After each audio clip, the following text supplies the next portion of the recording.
What is going on, gunfighters? Aspiring gunfighters, boys and girls of all ages. I hear that some people listen to this with their kids, learn about ballistics and guns and things like that, and I think that is fantastic. I am blessed to serve you today. Welcome to Gunfighter Life, the podcast where we talk about guns, gunfighting, tactics, ballistics, philosophy, use of force, all manner of gun-related topics the right way, with Almighty God at the center. Judeo-Christian values and real-world first-hand experience. Saddle up for this episode where we talk about the importance of a core battery. As in a core battery of firearms, well-rounded, so you can be a well-regulated citizen, able to provide for and protect yourself and those around you that you love. I'll put in a quick bio, and we'll get into the main topic. I'll roll into a quick abbreviated bio and then into the main topic. First and foremost, I am a Christian. I don't apologize for that. God is number one in my life. I grew up hunting and fishing in the backwoods of the southeastern United States at a very early age. Some of my earliest memories are with firearms. I joined the Marine Corps at 17, did a couple of combat tours in Iraq. By God's grace, He got me through that safely. After that, I served as an instructor, an urban warfare instructor and a desert warfare instructor for the United States Marine Corps. I also served with the LAPD, both full-time as a sworn police officer and some more specialized assignments, as well as serving in the U.S. Army, full-time and part-time National Guard. I've been a FBI firearms instructor, still am an FBI firearms instructor, have been for a lot of years, also NRA certified and some other three-letter government agency certified. I have been in the past a private contractor for the federal government, advanced weapons instructor, and am currently a private security contractor working in conjunction with several three-letter government agencies. I've been the commander of a tactical team in a large metropolitan area. By God's grace, He got me through all that in one piece, not because I'm better, but because He chose to have grace and mercy on me. I've been a professional hunter and guide. Professionally hunted things like buffalo and elk. Not many people today can say they've done that, but I'm blessed to be able to say that I have. I've hunted everything from white-tailed deer on the East Coast to mule deer on the West Coast to gray squirrel on the East Coast to prairie dog on the West Coast and elk and bear and wolf and slain all manner of beast. A state rifle and pistol champion a few times over in a few different disciplines. Now those experiences, it's not because I'm bigger or badder, certainly not bigger. In fact, I met one of the patrons in real life and he said something to the effect of, "I thought you'd be bigger."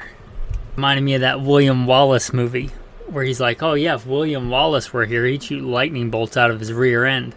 Well, I'm not William Wallace, but I am the person that did all those things in the bio. But not because I'm bigger or badder. I don't think that I survived when many other young, good men did not. I give all the glory and all the credit to God, all the talents and experiences that He's given me and the things that He's let me live through. I hope to use them to glorify God and to help you today. So if I boast in anything, it's not in my strength, it's in that God had mercy on me and saved me because He had a purpose for me. And hopefully I can use those talent, skills, and abilities to serve you today. The importance of a core battery. For the gunfighter, for the survivalist, and I don't apologize for that, right? I like breathing air, eating food, spending time with my wife. For me to live is Christ and to die is gain. But while I'm here, I'm going to try and stay alive. I don't apologize for that. I don't know why there's such a negative connotation with the term survival or survivalist. Somebody that specializes in survival sounds legit. I like it. So if you fancy yourself a gunfighter, aspiring gunfighter,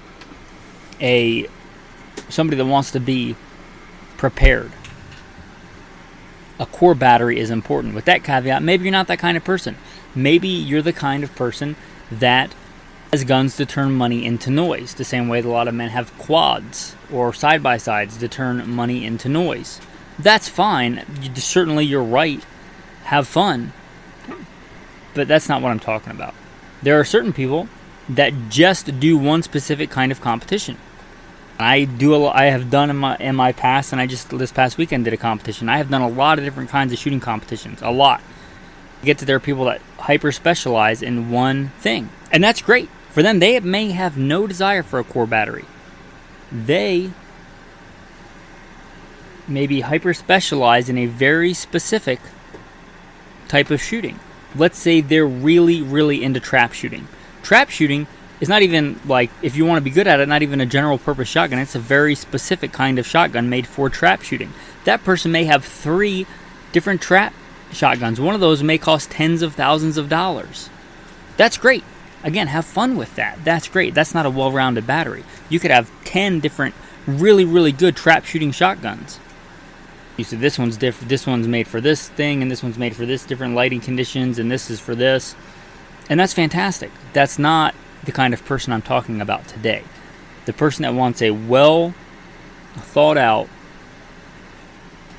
battery that can cover most things. And your core battery may vary. And I've done whole episodes on the core battery, but it would be remiss of me to keep going and not mention kind of what that is if you're just a new listener and you haven't gone back and listened.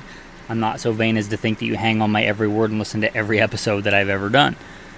But real quickly, core battery. And probably in this order unless there's some other caveats. A good all-around shotgun. Done whole episodes on survival shotgun. Go listen to what that is. A good all-around shotgun. It's the most versatile, most utilitarian tool. So if you're starting out, you might as well start with the most utilitarian, cover your most bases tool. From home defense to hunting pheasants to, stopping charging grizzly bear. A decent all-around shotgun will do it. So good all-around shotgun. A good 22 rifle. Easy for this one.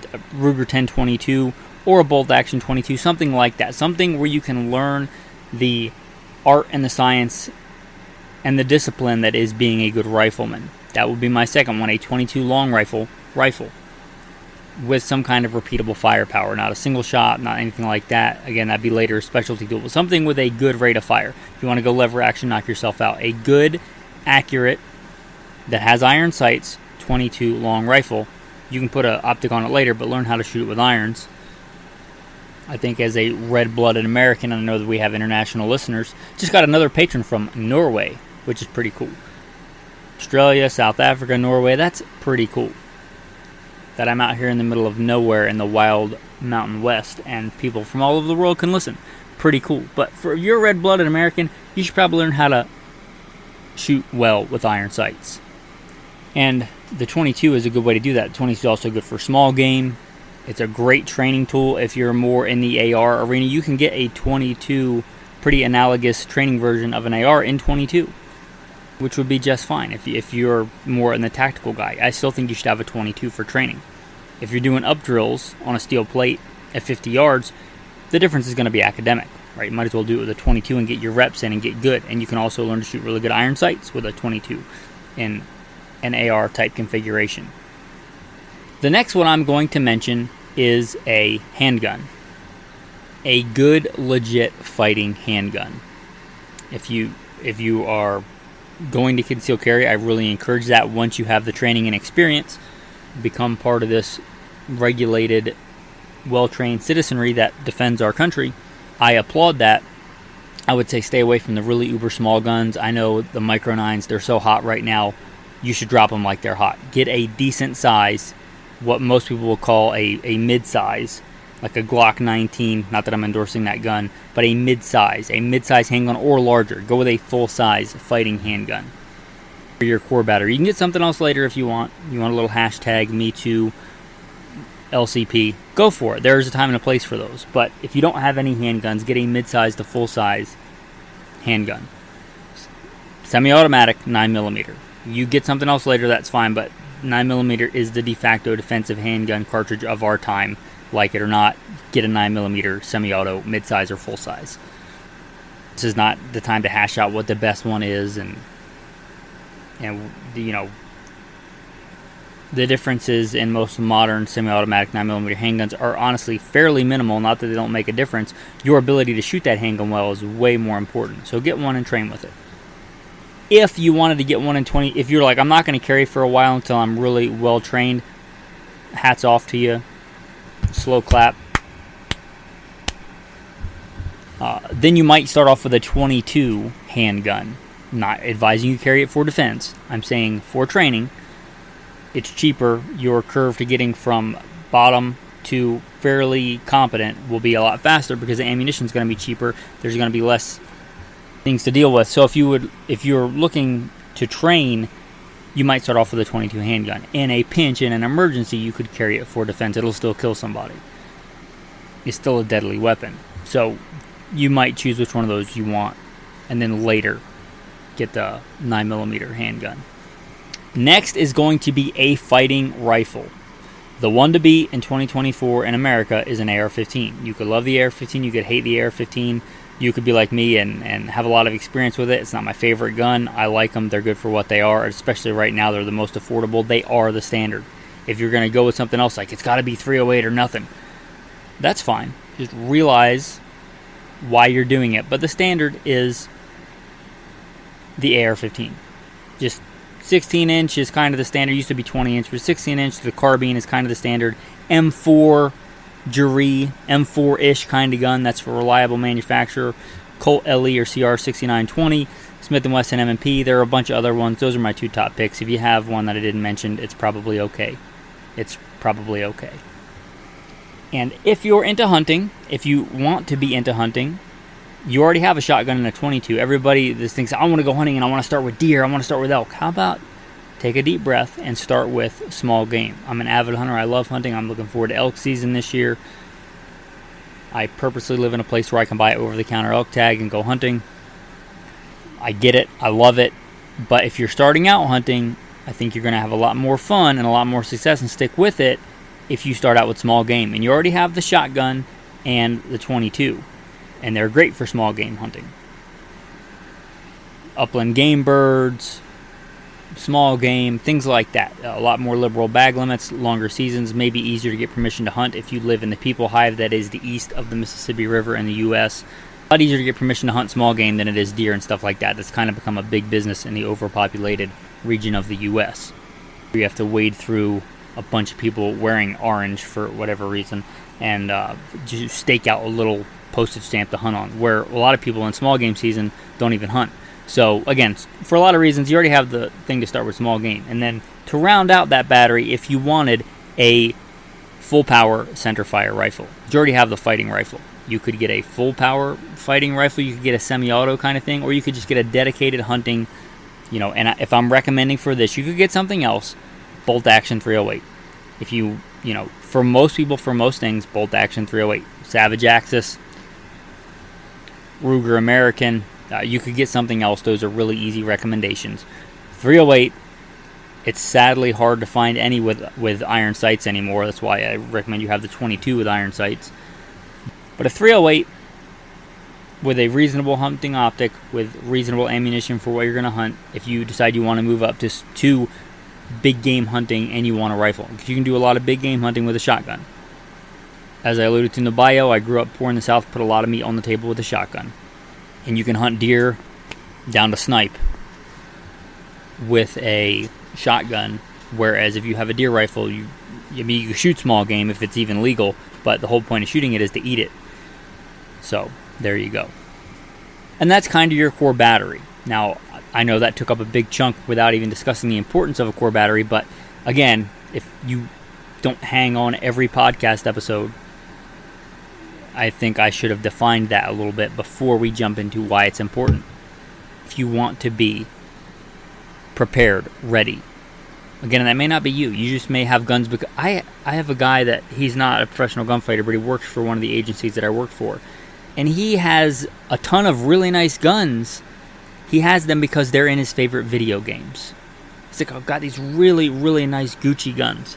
because they're in whatever video game. I don't even have a TV, let alone video games, right? But he has these guns because they're in video games. Doesn't really care how they shoot. Doesn't really seem to be an avid shooter. He has these guns because they're in his favorite video games. That's not the guy this is for. This is for the practical armed citizen. If you're viewing it in practical terms, it's important to live in the realm of reality, right? The Colt Single Action Army, before I get a bunch of hate mail, it's a great handgun. I was out shooting a replica of one just not that long ago. The guy had it, he's like, you want to shoot it? I was like, you don't have to twist my arm. It was a lot of fun. It's a fun gun now. Can it still kill somebody? Yes. But I can kill somebody with a spoon. I can kill somebody with the heel of my boot. It doesn't make it a good choice for modern defense. It's a single action 45 long Colt that you have to unload one piece of brass at a time and then reload. If it were just as good as this fallacy, if it were just as good as, we would be issuing our military sidearm as a Colt Single Action Army. Right? We got away from that in 1911. It's been obsolescent since 1911. You might like Colt Single Action Armies, and they're a beautiful, cool gun. Again, will they still kill somebody? Yes. But if you think that you're not severely handicapping yourself in a modern defensive encounter context with a Colt Single Action Army, you live in a fantasy world. Find me a cop that's carrying a Colt Single Action Army. Can you shoot them really fast? Yeah, you sure can. With powder puff loads, if you have a ton of training. But if you had a guy with the same amount of training that dedicated to an STI 2011, he's going to shoot a lot faster. It is what it is. So again, live in the realm of reality. That's why it's important to have a core battery. If you're the uber tactical guy, like, I got to have the bestest, fastest, most least recoiling with the coolest titanium muzzle brake AR collection, and I don't have just one really good setup AR, I have 5 of them. And there are people out there that have that. Oh, this is my SBR door kicking AR. It's super Gucci.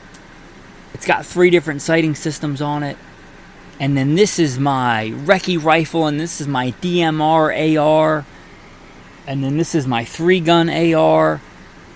And this is kind of my plain Jane, retro AR from the 90s, from the mid-aughts. Set up like the GWAT with the quad rail and when the EOTechs and the quad rail were cool. Like, it's my retro when I want to be nostalgic AR. And you got all these ARs. And the only handgun you have is a little Ruger LCP. Again, hashtag #MeToo Ruger LCP. Have all those ARs, but when you're out and about and you can't be walking around with a slung AR, you're going to be fighting with the handgun that you have. So your priorities are askew. You got some really good ARs. Assuming you can run them, that's awesome. But would you be better off with 1, maybe 2 ARs and a really good fighting handgun instead of a little baby 380 or a little hashtag #MeToo Micro 9 that are so hot right now?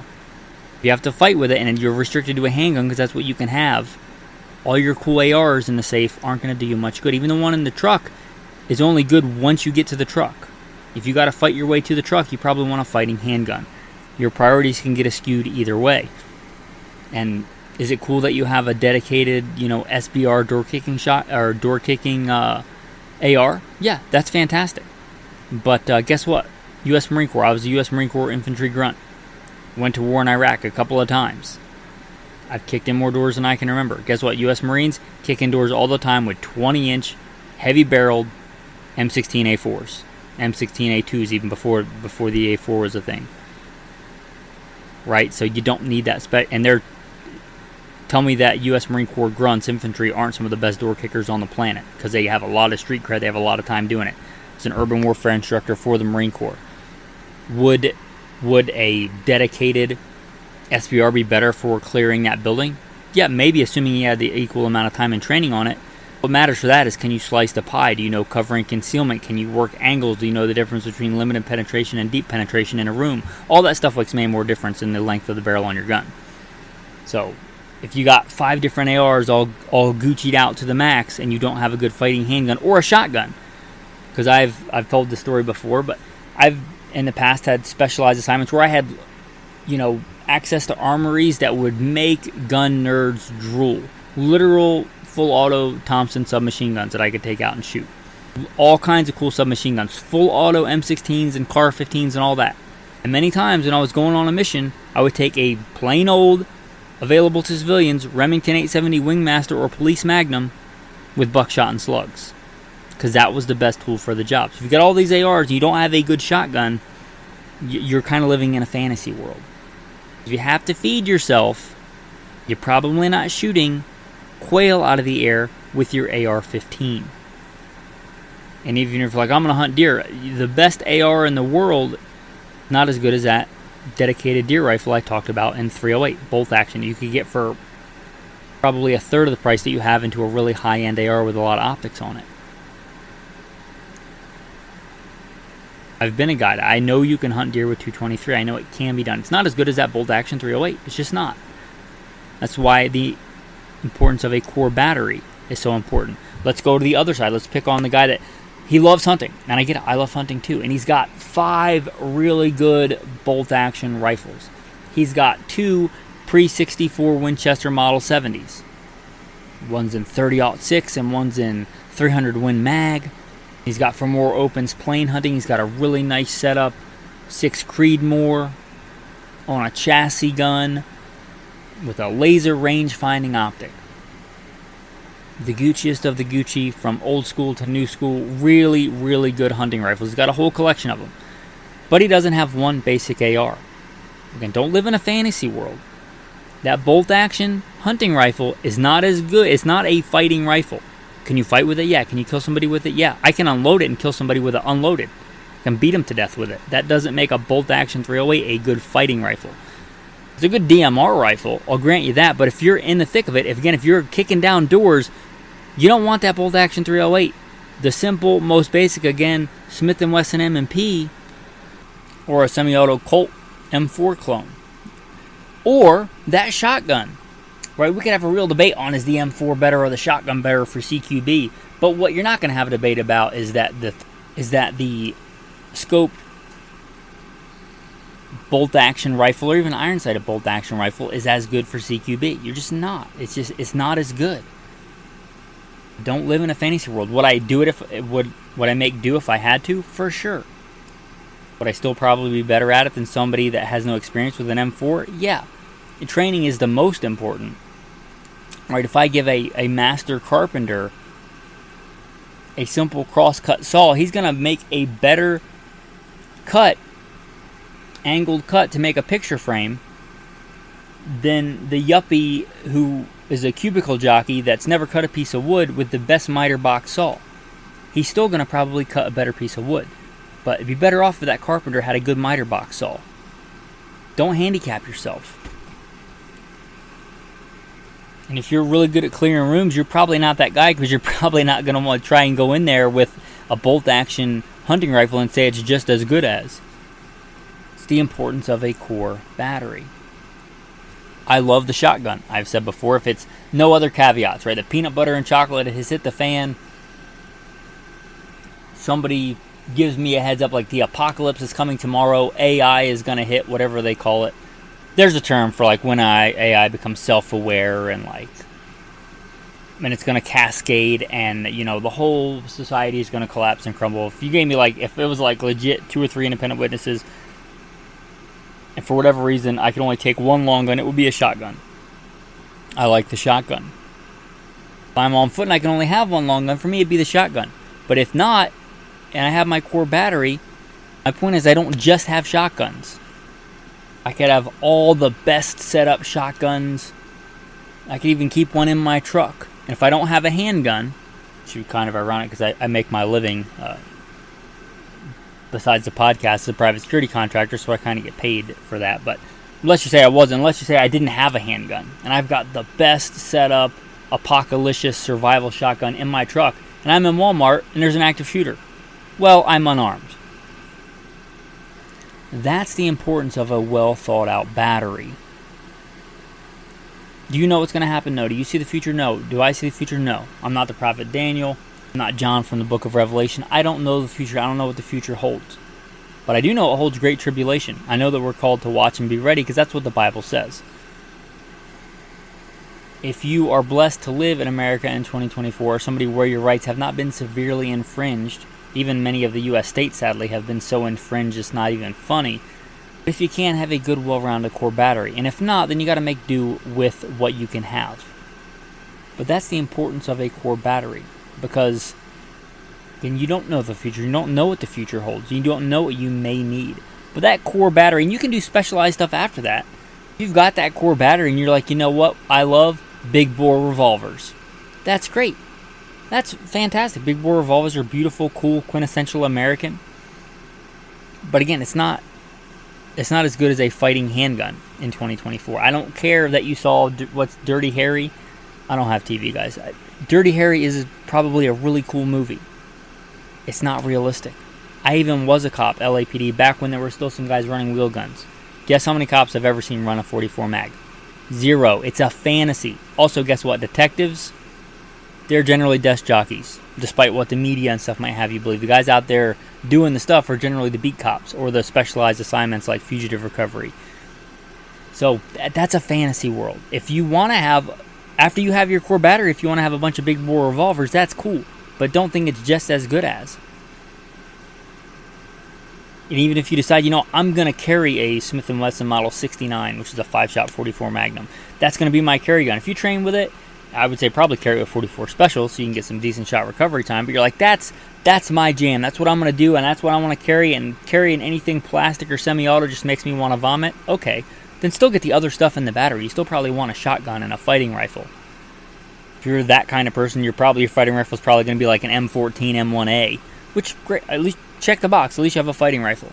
But you get the importance of a core battery if you're this kind of practical gun user, providing and protecting those around you, yourself and your neighbor. For you shall love your neighbor as yourself. And also be honest. You shall not have in your bag differing weights, a heavy and a light. You shall not have in your house differing measures, a large and a small. You shall have a perfect and a just weight and a perfect and a just measure. Also, you shall not stand idly by while somebody takes the life of your neighbor. Anyway, with that, guys, thanks for listening to this episode of Gunfighter Life. I am blessed and humbled that I get to serve you. Have a blessed day.